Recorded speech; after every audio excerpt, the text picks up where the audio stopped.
BNP Paribas, partenaire des plus belles histoires de Roland-Garros, aux côtés des ramasseurs de balles depuis plus de 50 ans.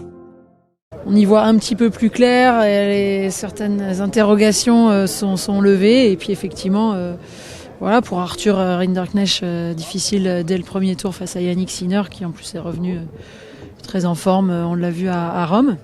Et puis un duel franco-français pour Richard face à Terence Hartmann, donc ça aussi ça va être très intéressant.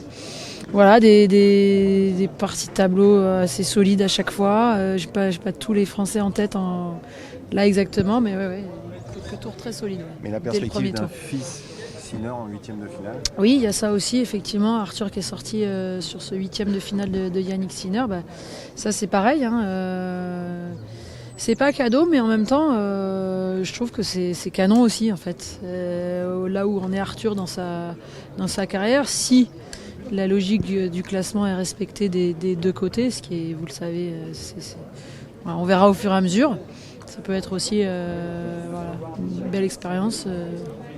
Puis de toute façon, après, quand on a l'ambition de gagner ces tournois-là, à un moment donné, à un moment ou à un autre, il faut battre les meilleurs. Donc, on va voir. On n'a pas beaucoup d'attentes du tableau féminin du côté des Françaises. Non, vous le savez, il y avait deux Françaises seulement qui rentraient directement dans le tableau final. Donc effectivement, quand vous dites attente, oui, c'est pour aller peut-être en deuxième semaine. C'est pas forcément quelque chose qui semble, en tout cas avant le début du tournoi, très réaliste. Voilà, donc effectivement, cette année, encore une fois, c'est plutôt voir comment les wildcards du coup vont se comporter. Est-ce qu'elles vont saisir leur chance? Est-ce qu'elles vont profiter pour aller de l'avant? Gagner un match, 2 matchs peut-être, ça serait déjà une belle chose pour la plupart des filles qui sont invitées dans le tableau. Et puis pour Barbara Gracheva, qui a un premier tour difficile aussi face à une tête de série, Mertens, c'est pas évident.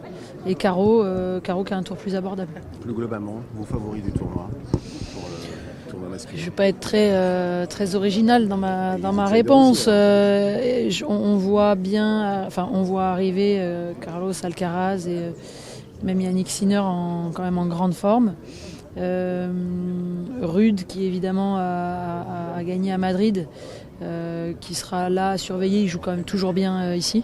Sous ce format-là, au meilleur des 5-7, c'est quand même un sacré client.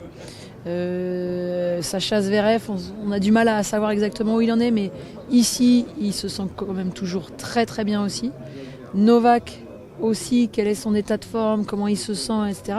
Il y a quand même il y a 2 favoris, on va dire, et puis des points d'interrogation et des outsiders derrière. Est-ce qu'on peut dire que c'est le tableau, que ça soit féminin comme masculin, le plus ouvert de ces 10-20 dernières années ou pas du tout?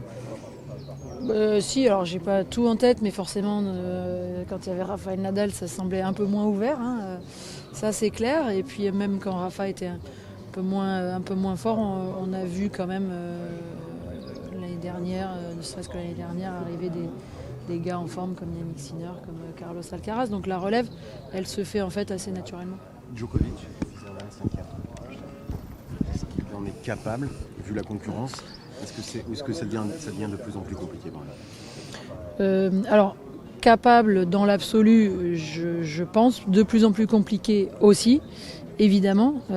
Et puis d'autant plus que là, ce qu'il montre depuis quelques temps, c'est pas, en tout cas, il le dit lui-même, c'est pas au niveau qu'il doit avoir pour aller gagner un grand chelem. Donc ça sera sa capacité à aller tout à coup élever son niveau de jeu, à faire tous les réglages nécessaires physique, sur le plan physique, sur le plan mental, tennistique, pour espérer aller au bout de ce tournoi.